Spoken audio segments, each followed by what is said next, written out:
Hey everybody, this is Alex Walter from A3J Group, and excited to be here today to host a panel discussion with some of the industry leaders in mobility and asset management with us today. So really what we're going to try and do is talk through what we see as things like best practices, success points, challenges, and maybe what things to consider in a vastly or a fast-paced moving environment that we have with mobility. So joined today by Brian Benedict from um, the Aurora EDI team. We've got Jeff Smith. Hey Jeff, you want to introduce yourself? Hi, I'm Jeffrey Smith. I'm the Senior Director of Business Process Solutions for Interpro Solutions, headquartered just outside of Boston. Thank you. I've got Vinicius from IBM. How's it going?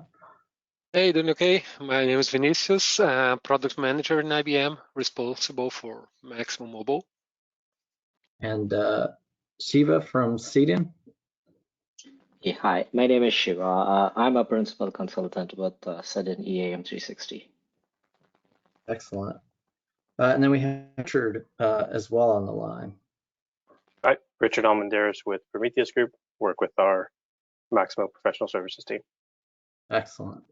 Well, thank you guys. Appreciate you joining us today. And I guess we'll just get started by asking some questions of the group. We'll kind of sort of go around and just talk about some of these issues and challenges and things going on in our industry. So I guess first want to sort of start with adoption, because I heard that in a lot of the sessions, you know, from Steve's talk all the way on through just this latest one. I know that's a big topic. So I guess we'll do like a two-part question, and we'll start with Brian.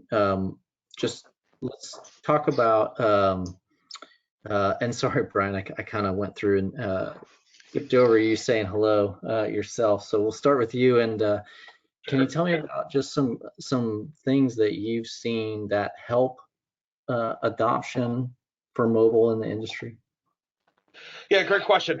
You know, one of the things that we think is most important for any kind of adoption, whether it's a greenfield Maximo adoption or any kind of mobile adoption, any kind of software adoption, is you can't look at it as a software implementation, right? The organization has to look at it as a business process change, right? There has to be an embrace of change management here, right? You're going from one solution to another solution. If that solution was pen and paper, that is a solution. We're moving into something a bit higher tech. You know, the second thing that we really find is technicians have to be a stakeholder in any kind of mobile implementation, right? If something is just foisted upon them without any input, they're going to feel left out of the decision-making process, which is obviously has been true, and B, they're just going to naturally reject it, right? And so I'm not saying on any level technicians need to be driving the bus, but they need to be a stakeholder, need to have a seat at that table, right? We've seen many implementations where presented with multiple options, technicians, you know, hey, put one forward, we like this one the best, and when that one is selected, you tend to see higher adoption rates, right? And so you know, there's a couple other things that go into it. I'll give some other people some time here, but really, you know, the business process change and involving those technicians is just critical. Awesome. Thank you, Brian. Jeff, what do you think? What about it? Yeah, I would amplify the 2 points that Brian made. First is that the underlying work process needs to be core to it, and it needs to be designed around mobility. One of the things I see is an urge to recreate the paper process in a mobile environment, and that is an urge that I always encourage folks to resist, because they are missing the opportunities that mobility brings with it, and many of those opportunities are found through integrations and some other things. But that's the first point, and I think Brian's exactly right. The underlying business process needs to be reviewed. Second thing is with regard to technicians in the field, also right. My background is in operations. I spent 35 years in operations, and the simple question to answer or to be asking is, from the technician standpoint, how does this actually make my job or my life easier? And if you don't have good answers to that question, then you need to rethink critical parts of the project and how you're developing your agenda, because that is where it's going to live and die in terms of adoption. If the tool actually makes my life easier, as Brian said, people are resistant to change. Whatever they've been doing, as long as they've been doing, however suboptimal it may be from a work process standpoint, if that's what they're used to and they've adapted to that, they're going to be resistant to give that up because they know that works. So you're going to ask them to do something different. You've got to have a good answer to those questions, and those answers need to be self-evident to the users. How does this make my life easier? How does this help me? Because that's where the adoption lives and dies, in my view. Yeah, excellent. Thanks, Jeff. Richard, what do you think? Anything you want to add to that? Yeah, absolutely. I think one thing that is helpful for a successful implementation is for those being impacted by mobility to understand why the project is underway. Obviously, moving off of paper to an electronic system is an excellent reason. There's savings of actual paper and cost and processing and things of that nature, but truly relaying what's the goal of this implementation. Is it solely to get off of paper? Is it because your asset downtime is below standard? Are you affecting the end users or the customers that receive your products or your electricity or your gas or whatever the case may be? So having a buy-in from them for what a successful implementation is, also having visibility as to how the progress of that implementation unfolds and what success is actually taking place and how is it being measured, I think is a critical component to getting buy-in and to ensuring that post-implementation it actually continues to be successful and continues to be used long-term. Awesome. Thanks, Richard. All right, Shiva.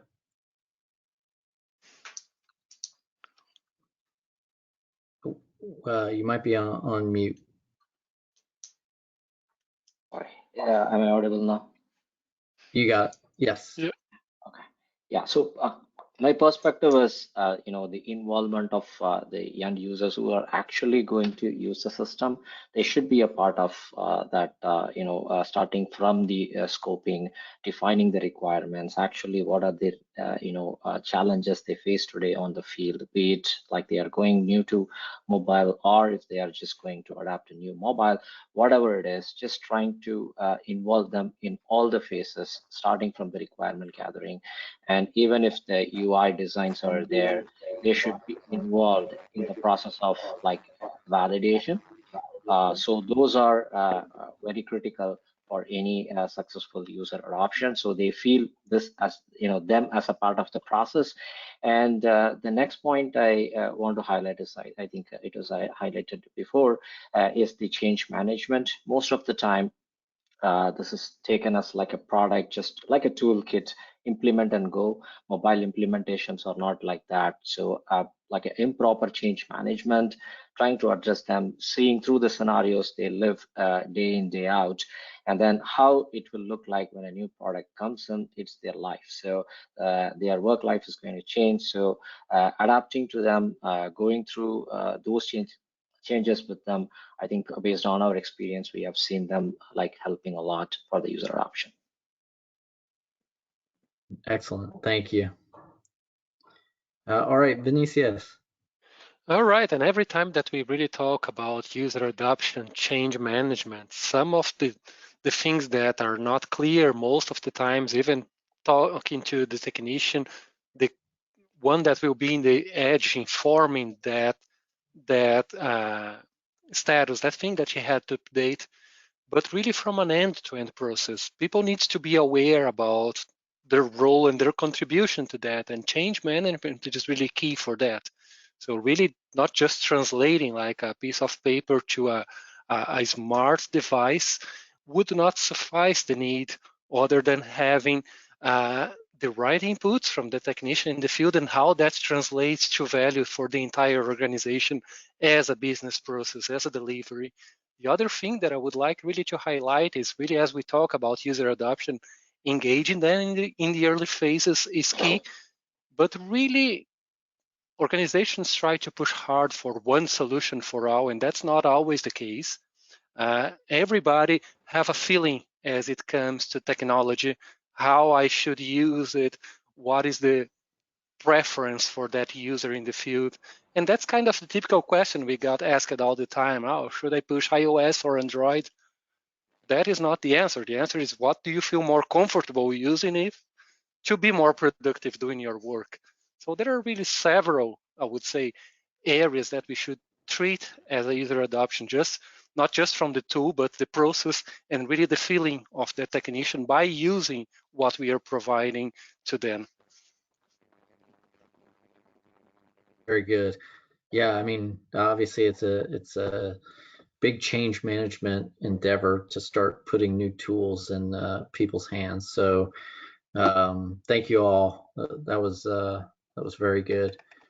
Okay, let's talk about some of those hardware options. So that's you mentioned that just now. You know, which hardware should I use?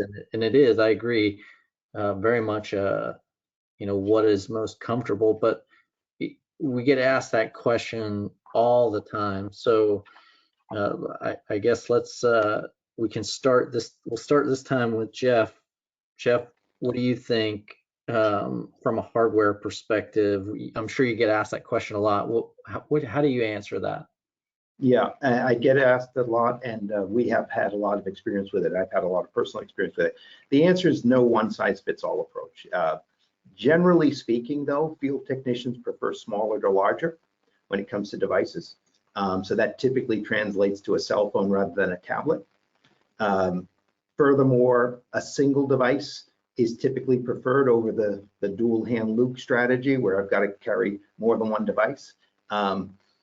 So that argues for a bring your own device strategy, which for some companies is not possible, but where it is possible, that's one that is encouraged. Obviously, the software solution has to be device operating system agnostic and form factor agnostic. That's just a minimal requirement. But when it comes to the devices, if someone can use their own device in terms of field technicians' preferences, if they can use their own cell phone that they're going to carry with them all the time, no matter what, if they can use that as the primary device, they typically prefer it. That's a general kind of statement. You know, there will be exceptions to that where you need more real estate on the screen and a tablet is the right approach or something. But by and large, smaller rather than larger, single rather than dual, and obviously device and form factor or operating system form factor agnostic.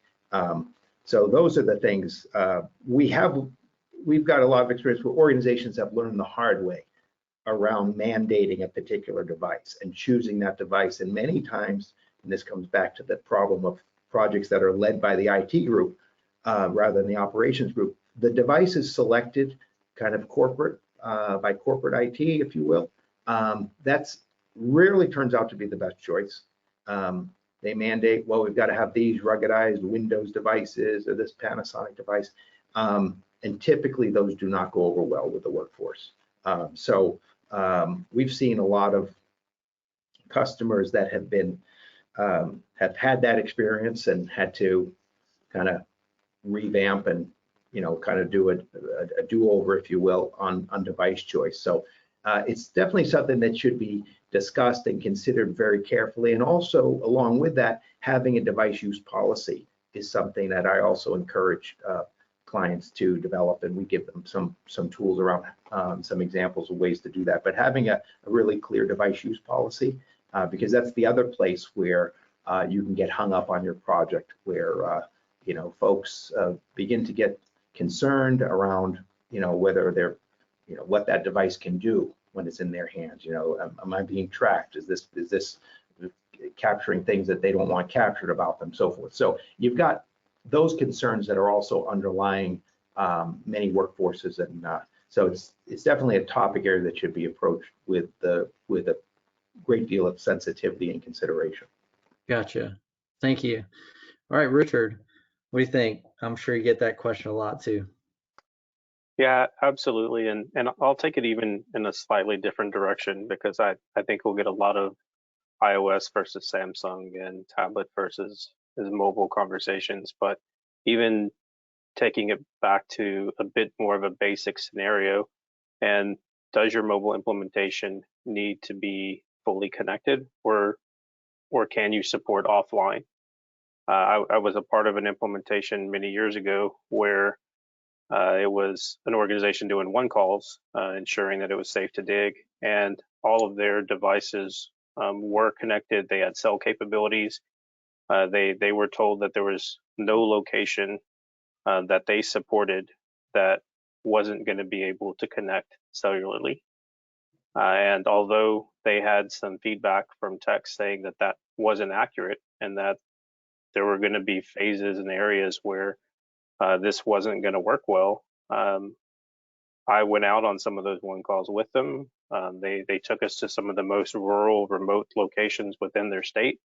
They asked me to get out of the truck, get my tablet that was provided to them, even try my own cell phone, and tell me how many bars you have. And I had 0 bars. We went to the next location. They did the same thing. How many bars do you have? And I had 0 bars.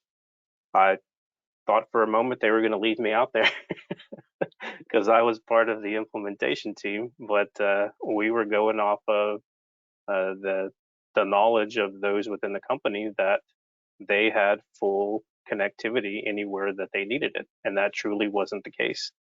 So know your locations, especially if you're a geographically broad company and you need to be able to accommodate full connectivity with your solution. Otherwise, you may need to ensure that you can accommodate an offline capability as well. Yeah, that's an interesting case, and definitely plays into some of that hardware just thought process there. Okay, thank you. Shiva, what do you think hardware wise? Yeah. So my like in a single answer, I want to based on the experiences I had so far, we had to be flexible enough to understand like what type of device it is required, because certain industry and certain clients have a separate preference. The technicians try to they are so much comfortable using iOS iPads, wherein the other clients say, look, the technicians, we want to use our phone. We are just doing a basic inspection. I don't need to carry a real big screen with me, just my phone. And like slowly, we are seeing most cases of BIOD use cases are coming. So the technicians wants to use their own phone, just using the login authentication protocol. They should be able to log in, perform the work, and get out of it. But the other part of it is also they want to use additional, the phones with, like a tough casing, ruggedization, and also with their, gloves on. If they have a touch-sensitive glove, will I be able to use it with the device and the app, and also on like using something like pencils? What are the options? So it is going in that direction slowly, in my opinion. Very good. Thank you. Vinicius. Yeah, I would like not just to get into the weeds of platforms here, iOS, Android, Windows, but we've touched here on a special point around connectivity. And every time that we talk about a mobile project, some customers just think that they can load really the entire Maximo database in their devices. So that really translates to the capacity that I would need really on those devices. So if I'm really planning to load mostly everything that I have in Maximo, that has to translate into performance for the technician in the field. And most of the times, as they bring their own devices, they are probably not spending much money on the most expensive one that will translate to what they need. So there's really a balance here between what my corporate wants to administer as their own devices to what are really the needs from that application based on the amount of data it's going to load, how long it's going to take offline, and and how the technician will really use that. So it's not a simple discussion, really. Every company, every organization have their own preferences. The technicians have the same, but in the end, as I'm using the tool to the data that I'm expecting to load, to the outcome of my work that should be provided using that device, the capacity really is my advice plan to have something that translates into a good performance, whatever the tool you are using in that platform. Yeah, the capacity is something to Yes, and mainly in this case, capacity is not just the amount of data that I can store, but really kind of processor that I'm using, memory available in that device, because these will really what will make the application flies as I'm using it. You got it. Awesome. All right, Brian. So, we've found that there has been a bit of a switch from wanting to use phones to needing to use tablets. And we've seen that as location services, as geospatial information systems come online, you can't really use them super effectively on a phone. And so, whether you're indoors, if you're using Esri indoors now, if you're have an outdoor person, we've really found that tablets tend to be the better choice. Jeff's 100% correct. Nobody wants to be carrying a huge tablet or any of those kind of things. But as we move, I think you have a question coming up on what's what kind of technologies are we going to see here.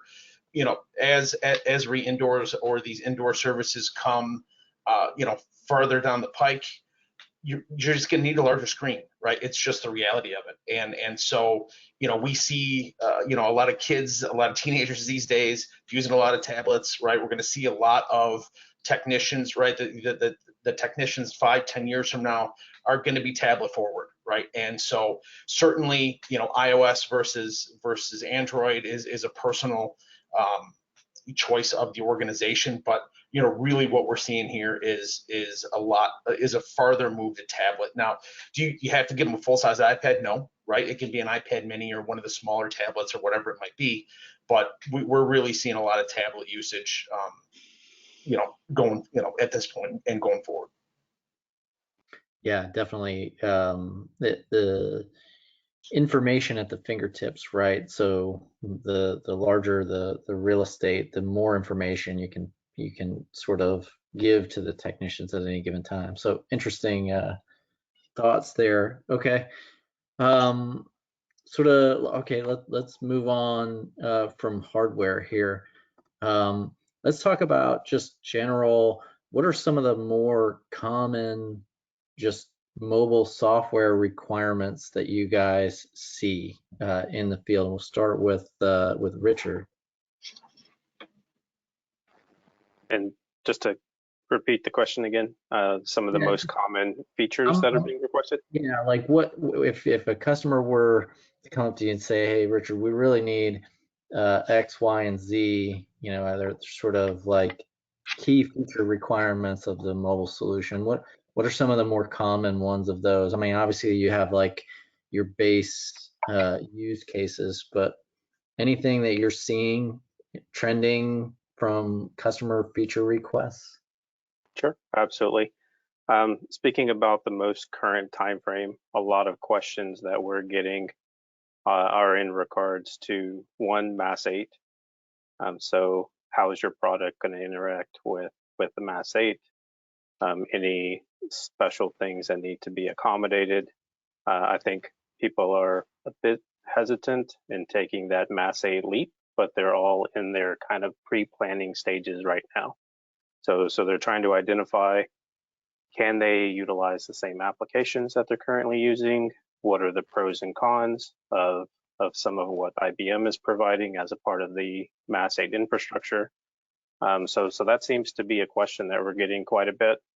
Additionally, for us in particular, we're being asked, how can we integrate like our mobility inspections with Maximo inspections? So just trying to leverage some of those capabilities that exist in both spaces to be able to streamline their processes and take advantage of both scenarios. That's good. We're hearing a lot of the Mass 8 stuff as well. So very good. Thank you, Richard. Shiva, what do you think? What are you hearing?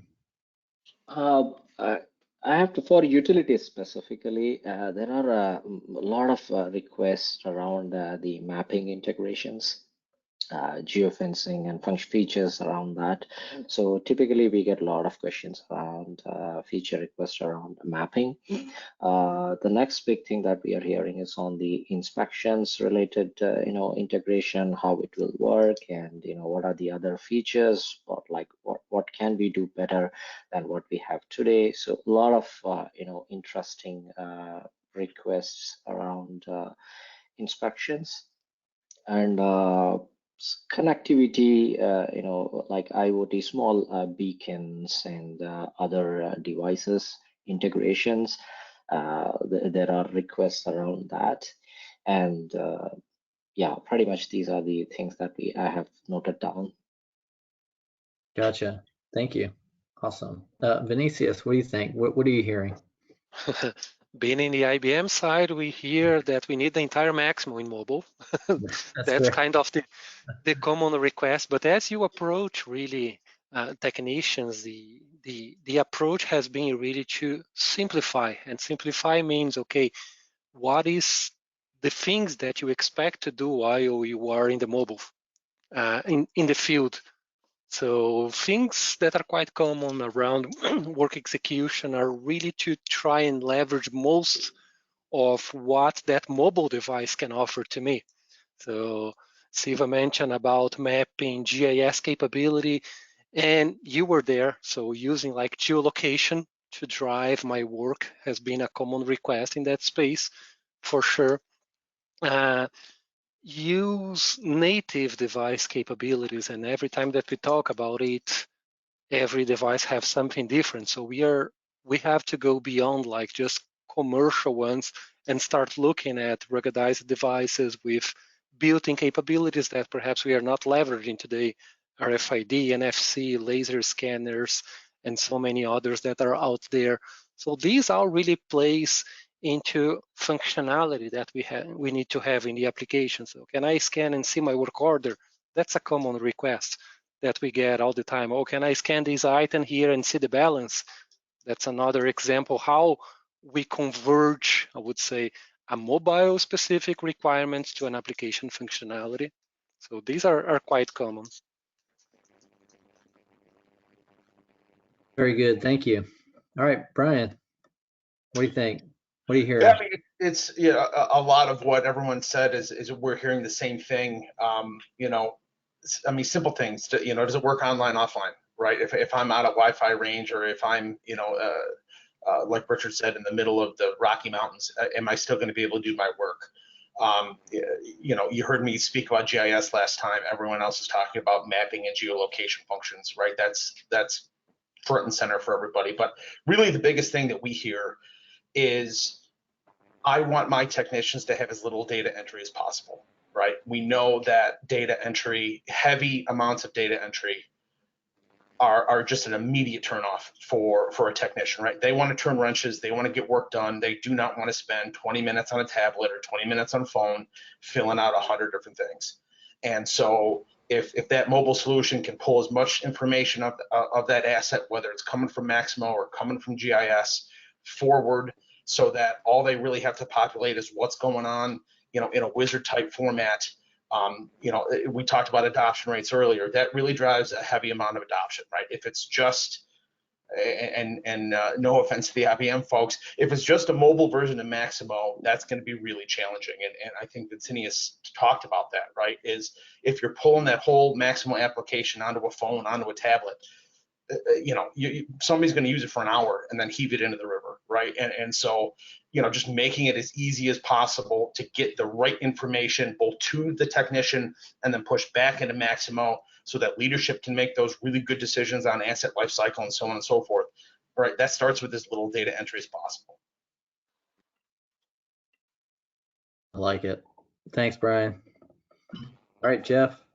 Yeah, again, like Brian, I would agree with everything that's already been said. And just to amplify that point of simplicity, simplicity really trumps everything. If the user can't be trained in how to use this app for all of their daily jobs in an hour, then we probably have something that you just haven't done well. And I'm talking about, all the work cycle execution, inspections, operator rounds, time card creation, lockout, tagout, self-service requests, all of it. They should be able to, if they're familiar with doing that job, they should be able to be trained in how to use the app for all of that within an hour.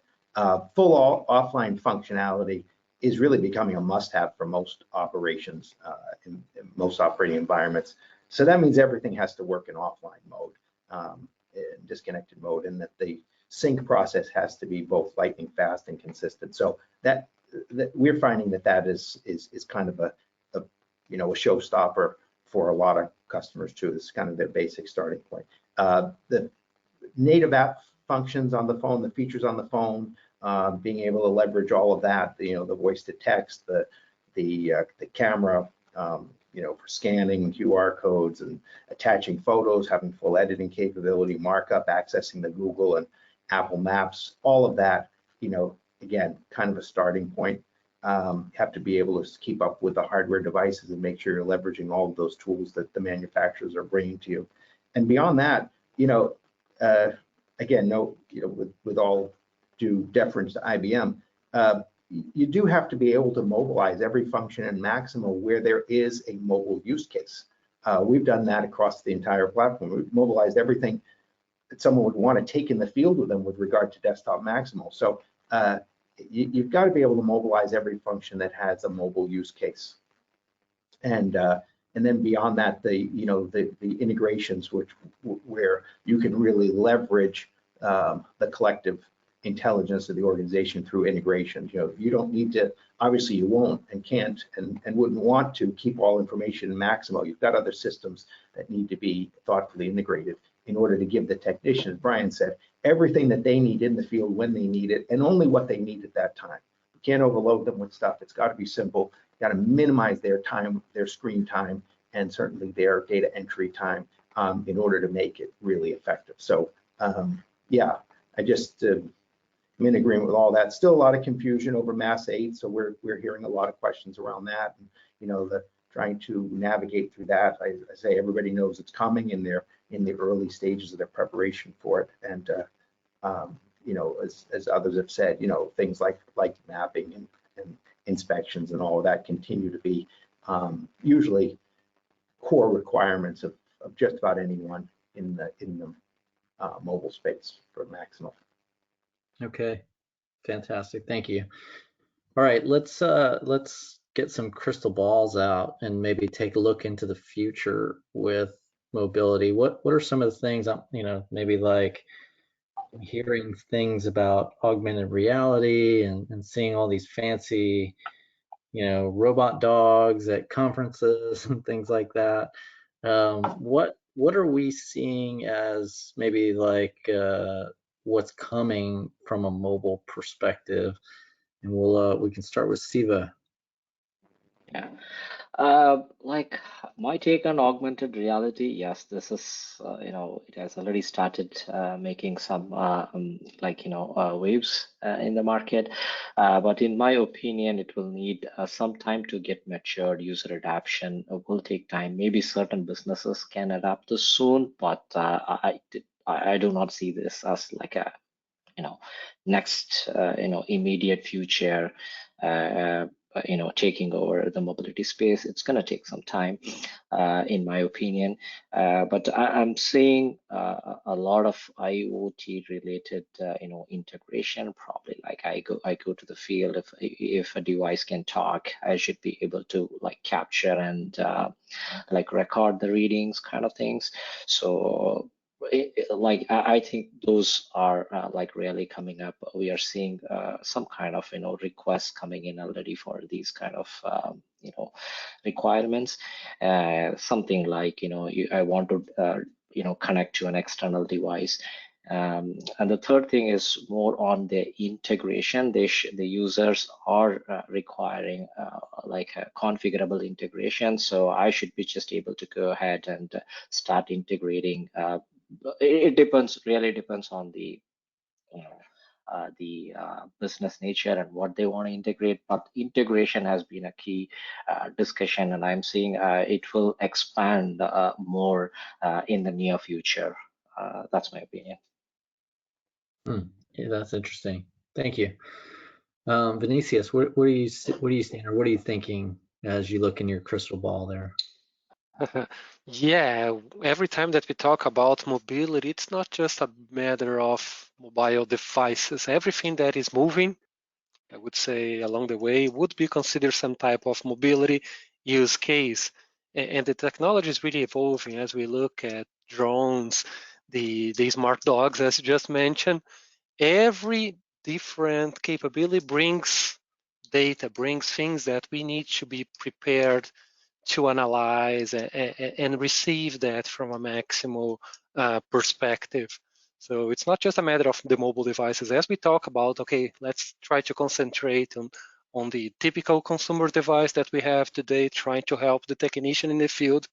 I see trends around real-time data, and even having that caveat of offline support, having that need. Most of the times, in the other hand, we have technicians pushing to see sensor data real time as they are doing the work to be able to calibrate, make sure that the reading that they are seeing is actually coming from the network, as an example.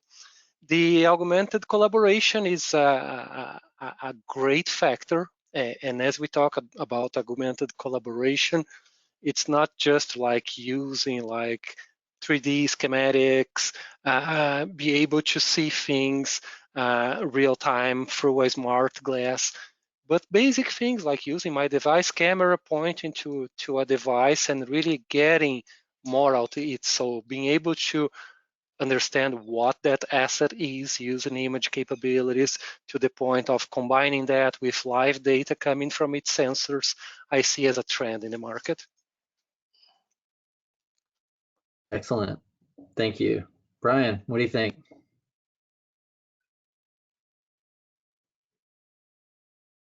You're on mute, Brian. Brian, you're on mute. Sorry, I was going to say, I think this is an interesting question. And the reason why I think it's interesting is we have lots of Maximo users who are still pen and paper today, right? And you're asking about AR, VR, and things like digital twin. And what we have found is there's a lot of really good salespeople out there who are selling really advanced technology that the industry, the market, these owners and organizations are not ready for, right? At a very core level, we have a data governance problem, right? For you to get a digital twin, for you to get AR, VR, for you to get all of these things, all of your data has to be coordinated in a way that these advanced systems can use and see and analyze that data, right? And so before anybody buys any of these kind of technologies, right, talk to somebody about what your data governance looks like. What are your standards and specifications? If you have somebody coming in doing tenant work, do they understand what your data specifications are? And so, until that problem gets solved, all of this advanced technology is only going to really occur in point solutions, right? And so, certainly we see it, right? We're training our next generation of technicians on Roblox today, right? I mean, all that is basically a BIM model. So, these things are coming. They'll come very quick, but there has to be a fundamental change. And the last thing I'll say is it's happening faster in capital projects, right? People are starting to look at this from a capital project perspective and building these standards and governance in. But the other piece of it is we have a lot of legacy buildings, not only in the United States, but around the world. And are we going to sensorize every single legacy building in the United States, right? So if I have 300 buildings on my campus, how many of them are actually going to be part of that enterprise, digital twin or whatever technology you want to use? So there's just a lot of considerations that go into adoption of any of this stuff. And so when's it going to hit mobility? It just depends on the speed of that organization. Yeah, that's a good point. Like as Steve was mentioning earlier today, like mobility is moving fast, and so people are always looking at the future. But you've got to have, I suppose, a maturity level as an organization to be able to accept that fast-paced movement as well. So that was interesting. Thank you. Yeah, I mean, a digital twin demo is awesome, and you're like, oh my God, we're living in the matrix. This is the future. But to implement an enterprise level digital twin is extremely difficult today, and a lot of money. So it's just, we just have to temper our expectations about how quick this stuff's going to come. Yeah, Fair. yeah. If I can add to that, I'm where Brian is on this, and I think eventually all this stuff will be there, but I'm less optimistic that operations and maintenance needs are going to lead the way on this stuff.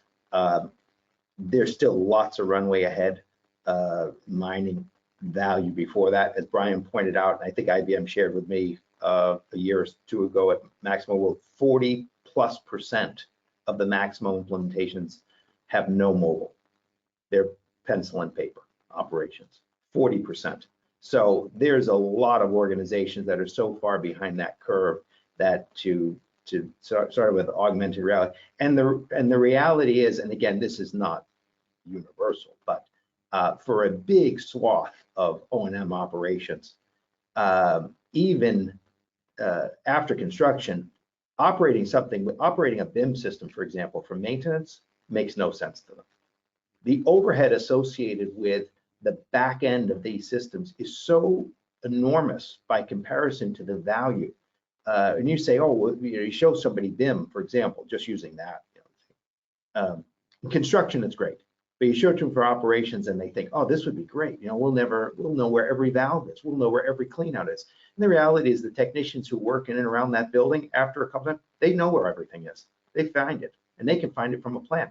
They don't need all of that additional support that has just layers of overhead behind it in order to keep it up to date and keep it active and keep it all accurate. They just don't really need it in many operations. So there's a place for it, but I'm more in agreement with the idea that this is going to be a little bit more slow moving for operations and maintenance, and for legacy buildings. And I ran Harvard University for 30 years at the operations of that, and that's a place with a lot of resources, but 600+ buildings, and a lot of this would just make no sense there. I mean, it just the overhead association with it is just far too great. And the difference between a brochure or a smooth demo and actually putting this in the field and having it work reliably, there's a pretty wide river to cross there, I think. So it'll all get there eventually, but I don't think it's on the near-term future for most organizations. Gotcha. Okay, thank you. Richard. Yeah, I'd like to expand a bit on kind of what Brian and Jeff already laid down. I 100% agree. And a key word that stuck out at me is adaptability. I worked a mobile implementation many years ago that used kind of voice command-driven functions, and it did work. However, the hardware and the headset and things that needed to be utilized were very large and cumbersome. Again, that technology now would probably be a lot smaller, a lot easier to wear. However, the interaction between the voice command questions and responses were also very time consuming and weren't always super forgiving in regards to what you responded with. It kind of makes me think of, I'm sure everybody on this call has had one situation or another where you ask Siri, hey, call Cindy, and Siri responds back, you want me to call Sandy? Like, no, that's not what I said. You repeat it over and over again, and although we've made leaps and bounds of progress in regards to voice to text technology and things of that nature, it's absolutely not perfect.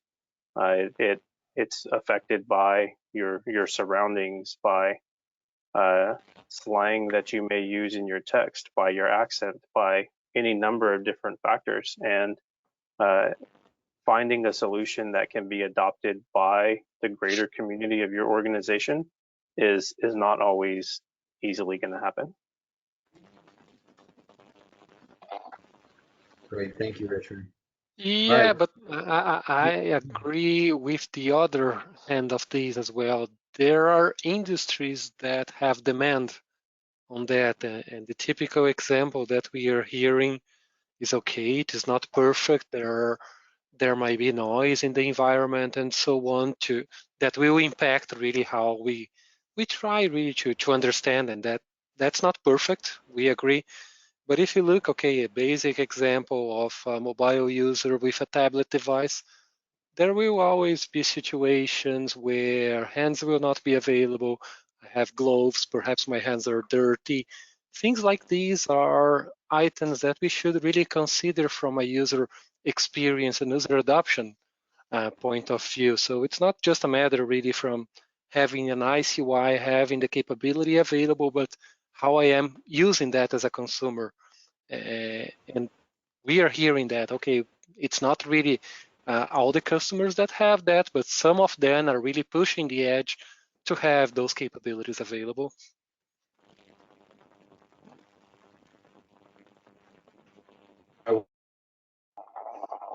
Great, thank you. We're coming down. We got a little less than 10 minutes left in our session here. We did get a few questions in. So one that popped up was what is the panel's view on having full end-to-end on mobile, including procurement and finance? Brian, do you want to field that one? Yeah, I mean,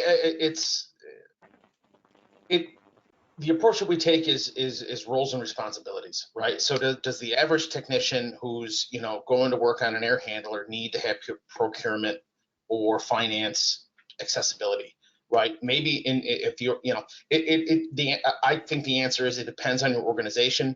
It depends on how your hierarchy, how your structure is set up, right? If that technician needs that, then absolutely, right? Put it on their device. But if they're never going to use it, right, or they're going to use it once every 3 years, and it's probably, as Vincini said, it's taking up bandwidth, right? It's taking up resources on whatever that device is. So, our approach is always, make it as easy as you can for that end user, that technician.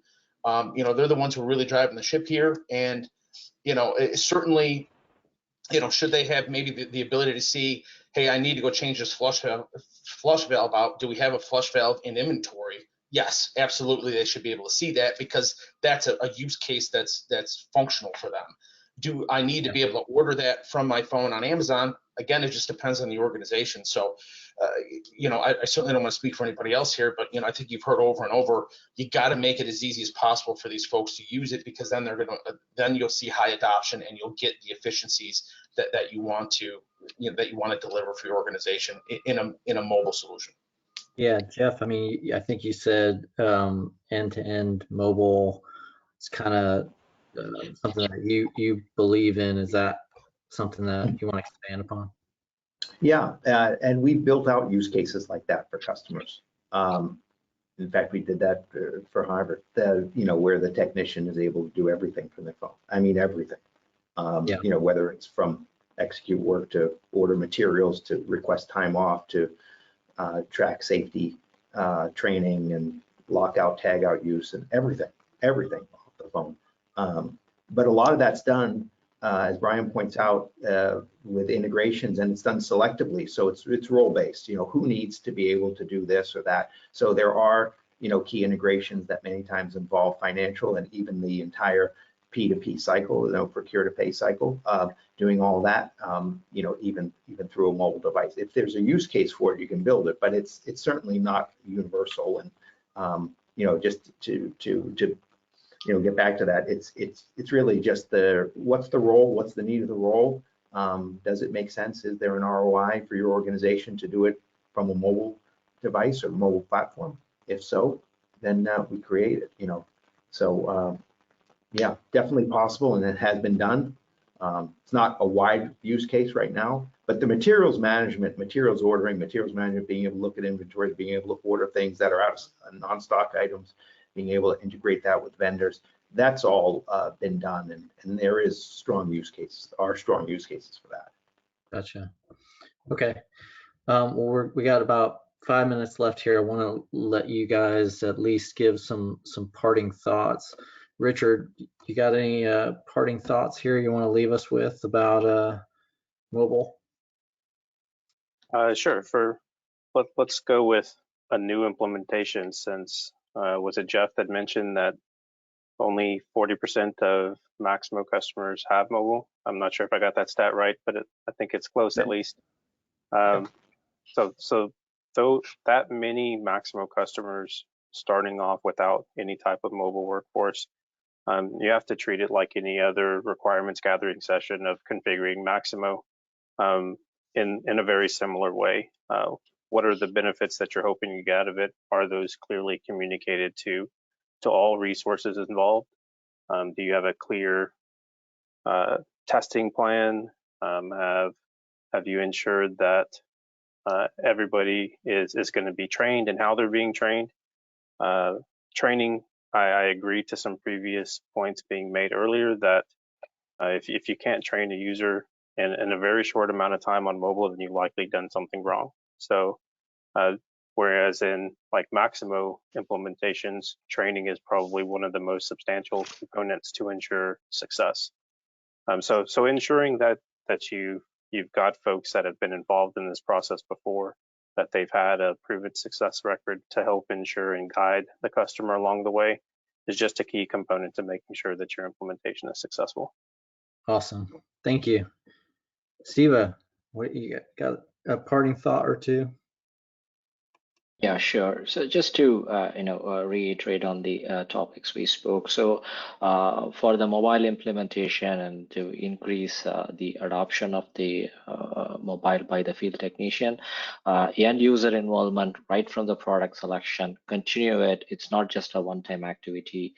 Keep involving them during the implementation, after go live, have a periodic discussion with them, not just the IT or the management, to the actual users who are like using the app, understand the pain points. And if you can draw out like, what are my 5 major issues, like try to address it. Could be a refresher training or a technical fix or whatever it is, try to identify, keep them involved.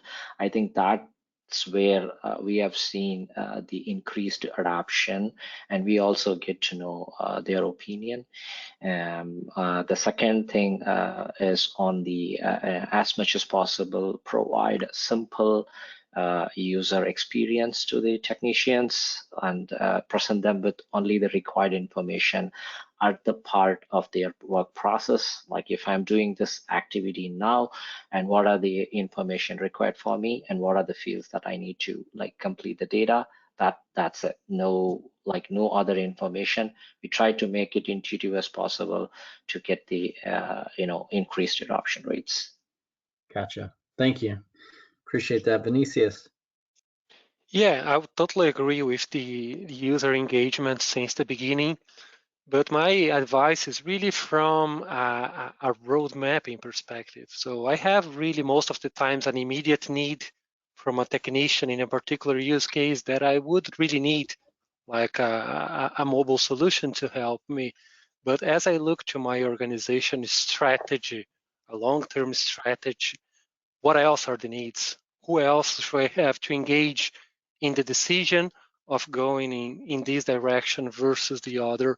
So really understanding from a broader perspective, what are all my mobility needs and how that fits to what we have in terms of Maximo today is really my advice.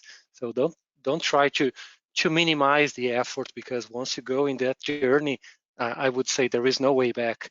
Once they have users happy using a tool to do their job in the field, others will come right after, and making sure that we have a success at a time on something that can evolve along the way is my advice. Gotcha. Good advice. Thank you. Brian, what do you think? We got I know we got a minute, and I'd like to get Jeff some time here, so I got 3 real quick pieces of advice. The first thing I'd say is make sure your backend Maximo is right? If you're gonna bolt on, whether it's Max Mobile or one of the other solutions out there, If your backend Maximo is not where you want it to be, or it's not functioning where you want it to be, it's going to make that user, that mobile adoption 1,000 times worse. So just make sure your backend Maximo is where you want it to be. Understand your stakeholders and get them involved in the process, right? You've heard that 100 times today. Involve your technicians, involve IT, involve the ops and maintenance people. And certainly it's a harder job than having one person make a decision, but you're ultimately going to have a much higher success rate. And then finally, the last piece of advice is avoid point solutions, right? One of the biggest complaints we hear from people all the time is, I have 15 apps on my technician's phone and they use none of them, right? So even if it takes a little bit of configuration, those whole operations solutions are we find are typically the best, because you avoid that technician having to learn 4 and 5 and 6 different systems versus one that might not be 100% perfect, but it's 90% perfect, and you avoid 15 other apps. So thanks for everything today. It was great discussion. Yeah, appreciate it, Brian. Jeff? Yeah, and I would just cap that off, agreeing with everything folks said about the project management discipline and the follow-on and so forth. Certainly the consolidation of apps, having a one solution that has, is fully dimensioned. But the most overlooked or undervalued step, I think, is the work process review, and really getting the work process redesigned to be the best possible, make a leak-proof work process that's redesigned around the mobile tool set. And it's a step that a lot of organizations are reluctant to do. They want to get right, but mapping the current state, identifying, pinpointing all of the pain points, identifying the opportunities there, and then redesigning around that to solve those and to take advantage of those opportunities. And even if you do that in phases, you ultimately make those values come alive in phases of the opportunities. Doing that with subject matter experts, really taking that time to do that is the best time spent on a project. Everybody wants to get right into the design, but without having a really fully mapped redesign process, review and redesign process, I think you just oftentimes you see projects go off course or have to revisit things later on and go over them again. And so that would be my advice, is invest that time early in the work process review and redesign with your subject matter experts and a good, consultant or team that can help guide you through that.